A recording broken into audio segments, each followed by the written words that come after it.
Hello breaking news refugee တွေနဲ့ပတ်သက်ပြီးတော့သတင်းကောင်းလေးတစ်ခုပြောပြမယ်နော်အဲ့ဒါပါလဲဆိုတော့ဒီတရားသူကြီးက Trump အစိုးရကို refugee 12000လက်ခံဖို့အမိန့်ထုတ်တယ် Trump အစိုးရက Trump administration ကပြောလဲဆိုတော့160လောက်ပဲယူမယ်လို့ပြောတယ်ဒါပေမဲ့အဲ့ဒါကိုတရားသူကြီးကလက်မခံဘဲနဲ့အနည်းဆုံး12000လက်ခံရမယ်လို့ချက်ချင်းအမိန့်ထုတ်လိုက်တယ်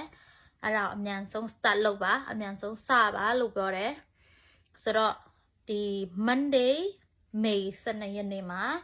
ချက်ချင်းစဖို့ပြောတယ်အဲ့ဒီကနေဘလောက်ဘာတွေလုပ်ပဲလဲဘာတွေလုပ်ပြီးလဲဆိုတာအစိုးရကိုsorry တရားရုံးကိုတင်ပြရမယ်ပေါ့နော်ဒီတစ်ပတ်မှာဘာလုပ်ပြီလဲနောက်တစ်ပတ်မှာဘာလုပ်မလဲဆိုတာကိုရဲ့လုပ်ပုံကိုင်ပုံတွေကိုတရားရုံးကိုတင်ပြရမှာဖြစ်ပါတယ်ဆိုတော့တကယ်သတင်းကောင်းပေါ့နော်ဒါပေမဲ့ထမတော့လောဆယ်တော့ဒါမပြောသေးဘူးဒီတရားရုံးကအမိန့်ကိုမနာခံတော့စင်ပြေဘူးပေါ့နော်ဒါပေမဲ့သူမနာခံလို့လည်းမရတော့လေဆိုတော့တကယ်သတင်းကောင်းပဲဆိုတော့ဒီကိစ္စနဲ့ပတ်သက်ပြီးတော့ဒီ12000ထဲမှာဘယ်သူပါမလဲဆိုတော့ဦးစားပေးခံရတဲ့သူတွေထဲမှာဒီထွက်မတိုင်ခင်ပေါ့နော်တချို့တွေလာဖို့အစီအစဉ်ရှိပြီးတော့လေရင်ကင်ဆာခံရတဲ့သူတွေပေါ့နော်အဲ့လူမျိုးတွေကိုပိုတော့ဦးစားပေးမယ်လို့ကျွန်မထင်တယ်ဆိုတော့ကိုကမလေးရှားမှာနေတယ်ဒါမှမဟုတ်ရင်ထိုင်းမှာနေတယ်ထိုင်းမှာနေပြီးတော့အမှလေရင်ကင်ဆာတဲ့သူတွေထဲမှာပါမယ်ဆိုရင်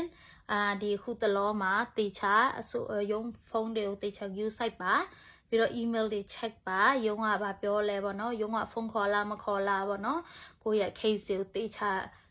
စုံစမ်းပါပေါ့နော်ဘယ်ထိရောက်ပြီလဲပေါ့နော်ပြီးတော့ OPE သမားတွေလာဝကတွေပေါ့နော် welcome cup တွေလဲrefugee နဲ့ refugee အကုန်ပေါ့နော်ဒီကို case ကပဲချိန်ရောက်ပြီလဲဆိုတော့ကိုတချို့ကကျတော့နီးတဲ့လူတွေပေါ့နော်ဒီ interview တွေဖြေပြီးတာတော့ဘာတော့နည်းနည်းနီးတဲ့သူတွေပေါ့နော် chance ပုံများမယ်ဆိုတော့case ရှိပြီးသားဆိုဒီ UN ရုံးတွေနဲ့ case ရှိပြီးသားသူတွေလည်းကို case ကိုတေချာ use site ပါအခုချိန်မှာပေါ့နော်နိုင်ငံရေးတွေတိတ်မကောင်းတဲ့ချိန်မှာကိုရဲ့ဒီ UN တွေကိုတေချာ use site ဖို့လိုတယ်ဖုန်းနံပါတ်တွေဘာတွေမရတဲ့သူတွေဖုန်းနံပါတ်တွေပေးပါပေါ့နော်ဆိုတော့နောက်ဆိုရင်ဒီ12000ထက်ပိုပြီးတော့အရေးတော့ပိုခံမယ်လို့ကျွန်မယုံကြည်တယ်လောဆယ်တော့အခြေအနေကောင်းတယ်ဒီတရားသူကြီးကအမြန်ဆုံးပြန်လဲစာပြုဖို့လုပ်တယ်ဆိုတော့တကယ်သတင်းကောင်းပဲပေါ့နော်ဆိုတော့ဒီဗီဒီယိုလဲ share ပါဘာလို့လဲဆိုတော့တချို့တွေကဒီတေချာယူမဆိုင်ခဲ့ဘူးဆိုရင်လေဒီဗီဒီယိုတွေမကြည့်ဘဲနဲ့ဒီလိုပဲနေမယ်ဆိုရင်လေဒီရုံးနေရဖုန်းခေါ်လို့ကိုကယူမဆိုင်မြင်လဲကိုမပါဘူးလေဆိုတော့ဒီရုံးကအလုပ်သမားတို့လည်းသူက first come first serve ပေါ့နော်ဆိုတော့အမြန်ဆုံးစုံစမ်းတဲ့သူတွေကို case ကိုယူဆိုင်တဲ့သူတွေတို့ဦးစားပေးမှာပဲလေဖုန်းခေါ်လို့လည်းမရဆိုရင်တော့အဲ့လောက်သွားရှင်တဲ့လူထောင်ပေါင်းများစွာထဲမှာပေါ့နော်ကို case ကသူတို့ဦးစားပေးဖို့လည်းခက်မယ်အဲ့ဒါကြောင့်ကို case ကိုပဲဦးစားပေးဖို့လိုတယ်ယူဆိုင်ဖို့လိုတယ်ပြီးတော့ဒါသတင်းမှန်ဖြစ်တဲ့အတွက်ကျွန်မကြေညာရခြင်းဖြစ်တယ်သတင်းမမှန်ဆိုရင်တော့ကျွန်မမကြေညာဘူးပေါ့နော်ဆိုတော့တချို့page တချို့ကလည်းသတင်းမမှန်တဲ့ဟာလိုက်လွှင့်နေရှိတယ်ပေါ့နော်ဒါဟာလည်းကျွန်မတိကျစုံစမ်းပြီးမှပြောရခြင်းဖြစ်တယ်ဆိုတော့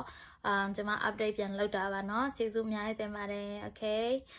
ဒီနောက်ဆိုရင်ကျွန်မ update ပြန်လုပ်မယ်ပေါ့နော်သတင်းထူးရှင်ဆိုတော့ follow မလုပ်သေးရင်ကျွန်မ page ကို follow လုပ်ထားကြပါเนาะ okay ကျေးဇူးပါပဲเนาะသူများတွေသိအောင်လဲ share ပေးကြเนาะ okay bye bye